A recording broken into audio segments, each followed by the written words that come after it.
আল্লাহর নবীর স্ত্রী মা আয়েশা রাদিয়াল্লাহু তাআলা আনহা একদিন বাড়ির ভেতরে বসে বসে কাঁদছেন, চোখ দিয়ে ঝরঝর ঝরঝর ঝরঝর করে পানি ঝরছে। আল্লাহর নবীর স্ত্রী মা আয়েশা রাদিয়াল্লাহু তাআলা আনহা একদিন বাড়িতে বসে কাঁদছেন। আপনি জালসা শুনে যখন বাড়িতে চলে যাবেন, আপনার স্ত্রী যদি বাড়িতে বসে কান্দে তা আপনি জিজ্ঞাসা করবেন না যে কি হয়েছে তোমার, জি কেন কাঁদছো?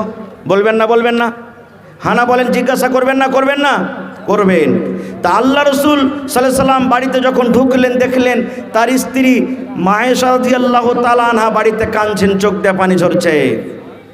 এবার নবীজি বিবিকে বললেন, এ আয়েশা মা ইউবকিকে, আয়েশা তোমাকে কে কান্দালো? কেন তুমি কান্দো? কান্দর কারণটা কি রে আয়েশা? তোমার পেটে কি ক্ষুধা লেগেছে? তোমাকে কোনো কড়া ভাষাতে কোনো লোক কথা বলেছে নাকি? কেন তুমি কান্দো? কারণটা কি তুমি বলে দাও। এই আমার মায়েরা, খালারা, ভাইয়েরা শোনেন। এবারে মা আয়েশা রাদিয়াল্লাহু তাআলা আনহা কি উত্তর দিলেন, ইয়া রাসূলুল্লাহি, আল্লাহর নবী গো, আমি আপনার বেবি আয়েশা কেন কান্দে গো নবীজি? তাহলে শুনেন, আমার পেটে ক্ষুধা লেগেছে তা নয়, আমাকে কোনো লোক কড়া ভাষাতে খারাপ গালি দিয়েছে তা নয় গো নবীজি, আমি এই জন্য কান্দি।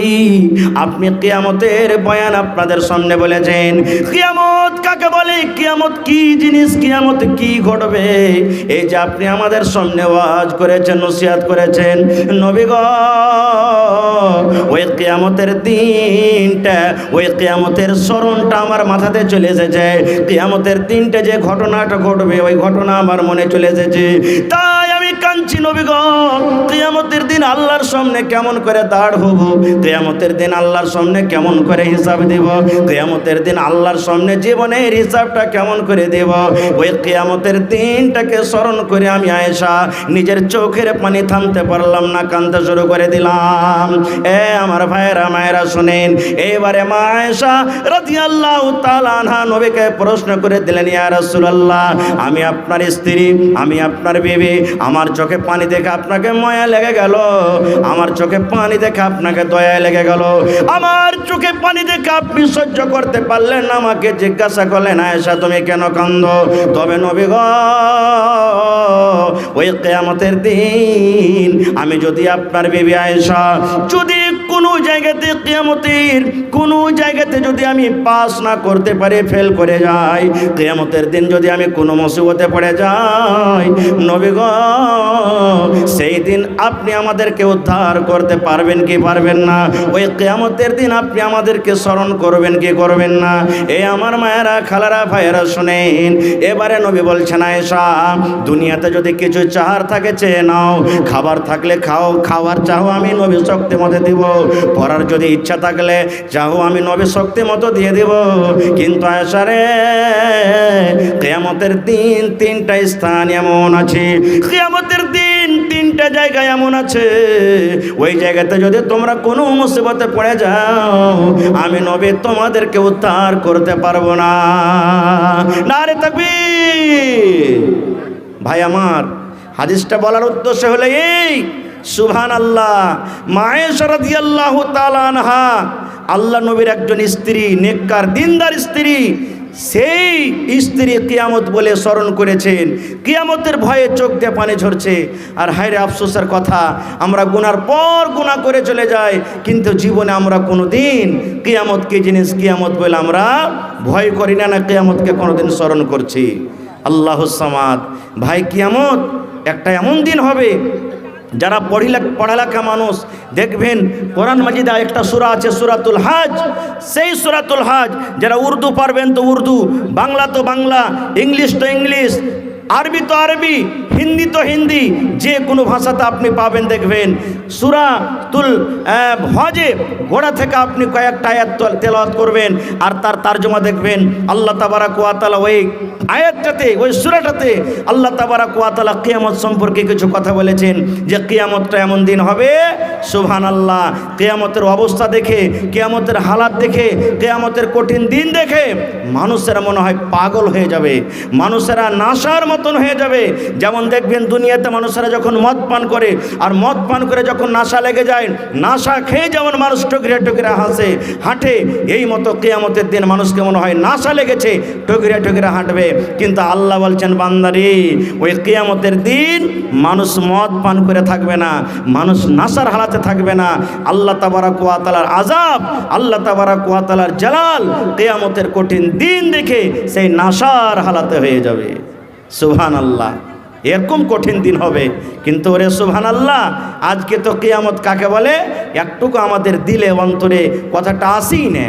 আর একটু আগে চলেন, কিয়ামতে কি ঘটবে আমি আপনাদের সামনে বেশি ওয়াজ করব না, বাস অল্প করে আর এক দুটো হাদিসের কথা আপনাদের সামনে বলবো। কিয়ামতের দিন অনেক প্রশ্ন হবে, কিন্তু ওই প্রশ্নের মধ্যে একটা হাদিস আপনাদের সামনে বলবো। আর আজকে মনে করেলেন যে কিয়ামতের দিন বুঝার জন্য, মনে করেন এটা কিয়ামতের মাঠ, হাসরের মাঠ। আপনাদেরকে আমি সেই প্রশ্ন করব, যদি উত্তরটা দিতে পারেন আলহামদুলিল্লাহ, কিয়ামতের দিন কামিয়াব হয়ে যাবেন। আর যদি আজকে উত্তর দিতে না পারেন, তাহলে ভাই এই বেঁচে থাকা কালে কিয়ামতের তৈয়ারি করতে হবে। মরে যাওয়ার পর কোনো দ্বিতীয় চান্স আল্লাহ দিবেন না গো। যারা দুনিয়া থেকে চলে গেছেন, আল্লাহর কোরআন বলছেন তারা আরজু করবে, আরজু করছে যে আল্লাহ দুনিয়াতে নামাজ পড়িতে পারিনি, ভালো কাজ করতে পারিনি, দান খয়রাত করতে পারিনি, আল্লাহ তুমি একবার আর দুনিয়াতে যেতে দাও, যা কিছু আছে সব বিক্রি করে তোমার ইবাদত বান্দেগি করে নেককার হয়ে দুনিয়া থেকে আল্লাহ আসবো। কিন্তু আল্লাহ কি দ্বিতীয় চান্স দিবেন ভাই? দ্বিতীয় চান্স পাবেন না খো ভাই আমার। তাহলে কিয়ামতের দিন কি কি প্রশ্ন হবে?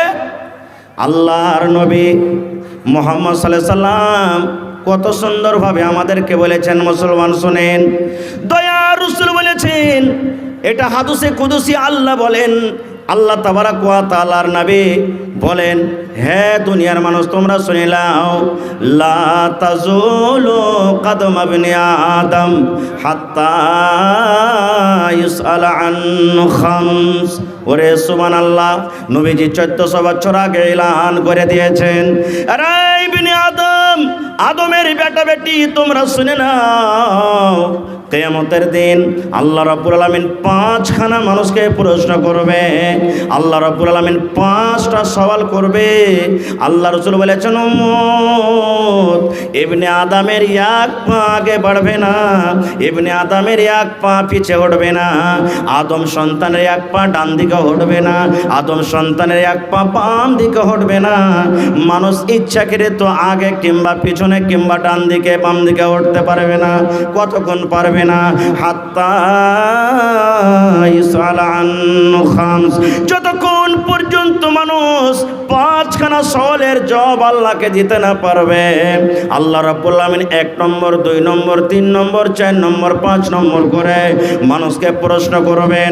ওই 5টা সওয়ালের জবাব যতক্ষণ পর্যন্ত আল্লাহর সামনে মানুষ দিতে না পারবে, ততক্ষণ পর্যন্ত আল্লাহ তাবারক ওয়া তাআলা আচ্ছা বাদে এলান করে নিলেন, আল্লাহ তাবারক ওয়া তাআলার সামনে 5খানা যতক্ষণ পর্যন্ত প্রশ্ন উত্তর না দিতে পারবে, ততক্ষণ পর্যন্ত মানুষের এক কদম পা আগে পিছে হটবে না। আজকে আপনি জালসা শুনতে এসেছেন, ইচ্ছা করলে আমি 1 ঘন্টা শুনবো, না করলে আপনি এখান থেকে চলে যাবেন, আপনাকে কেউ বাধা দেবে না। আপনি বাজার গেছেন, 1 ঘন্টা বাজার করলেন, ইচ্ছা করলে আপনি বাজার থেকে চলে যাবেন, কেউ আপনাকে রোকবে না। আপনি আরো দুনিয়ার কোনো জায়গাতে যাবেন, ইচ্ছা করতে গেলে আপনি ওখানে দাঁড়ালেন, না হলে আপনি চলে যাবেন, আপনাকে কেউ বাধা দেবে না। কিন্তু মুসলমান, কিয়ামতের দিন এমন কঠিন দিন হবে, এমন ভয়ঙ্কর দিন হবে, দয়ার নবী বলেছেন, উম্মত রে, যতক্ষণ পর্যন্ত আল্লাহর সামনে 5খানা তুমি সওয়ালের জবাব দিতে না পারবে, ততক্ষণ পর্যন্ত আল্লাহর সামনে থেকে 1 কদম পা তোমার হিলা ডলা করবে না। তাইয়ার আছেন 5খানা সওয়ালের উত্তর দিতে? তাইয়ার আছেন? কি কি 5খানা প্রশ্ন হবে? এই যে আমি বললাম বুঝার জন্য বলছি। মনে করেন আজকে কিয়ামতের দিন একটা করে আমি আপনাদের সামনে সেই প্রশ্নগুলো রাখবো, যেটা আল্লাহ তাবারক ওয়া তাআলা আমাকে আপনাকে কিয়ামতের দিন জিজ্ঞাসা করবেন। প্রথম সওয়াল, প্রথম প্রশ্ন কি? আল্লাহ রাসূল বলেছেন, উম্মত রে, আনুমারিহি ফি فيما أفناه আল্লাহ রাসূল বলেছেন উম্মত কিয়ামতের দিন আল্লাহ তাবারক ওয়া তাআলা পাঁচখানা সওয়ালের মধ্যে আল্লাহ রাব্বুল আলামিন প্রথম সওয়াল মানুষকে বলবেন আন উমারিহি ফিমা আফনাহু বান্দারে এই আব্দুল্লাহ আব্দুর রহমান খালেদা সায়েদা হালেমা তোমাকে আমি 100 বছর জীবন দিয়েছিলাম, তোমাকে আমি 50 বছর জীবন দিয়েছিলাম, তোমাকে আমি 80 বছর জীবন দিয়েছিলাম, তোমাকে আমি 150 বছর জীবন দিয়েছিলাম, তোমাকে আমি 40 বছর জীবন দিয়েছিলাম। বান্দা বান্দি রে তুমি তোমার জীবনের হিসাবটা তুমি আমার সামনে দিয়ে দাও। এই জীবনটাকে তুমি কোন কাজে লাগিয়েছো রে বান্দা, এই হিসাবটা তুমি দিয়ে দাও। এ আল্লাহ বলবেন বান্দি রে তুমি এই তোমার জীবনটাকে যে আমি আল্লাহ এত সুন্দর তোমাকে জীবনটা আমি দিয়েছিলাম, এই জীবনটা তুমি কোন জায়গাতে তুমি লাগিয়েছিলে, এই বয়সটাকে তুমি কোন জায়গাতে লাগিয়েছিলে রে বান্দা, তুমি দয়া করে হিসাবটা তুমি দিয়ে দাও। তুমি মদের আড্ডাতে তুমি গিয়ে কাটালছিলে, জুয়ার আড্ডাতে তুমি গিয়ে কাটালছিলে, মসজিদে তুমি গিয়ে কাটালছিলে, মাদ্রাসাতে গিয়ে তুমি কাটালছিলে, আল্লাহর ইবাদতে বান্দাকে যে তুমি যে নিজের জীবনটা কাটালছো, কিন্তু তুমি তোমার মন মতন জীবনটা তুমি কেটেছো। তুমি আল্লাহ রাব্বুল আলামিনের ইবাদত বান্দেগি করে আল্লাহকে সন্তুষ্ট করে তুমি দুনিয়া থেকে এসেছো রে বান্দা, কিংবা আল্লাহকে নারাজ করে তুমি দুনিয়া থেকে এসেছো। বান্দা রে আমি আল্লাহ রাব্বুল আলামিন তোমাকে আজকে জিজ্ঞাসা করি রে বান্দা তুমি তোমার জীবনের হিসাবটা আমাকে দিয়ে দাও।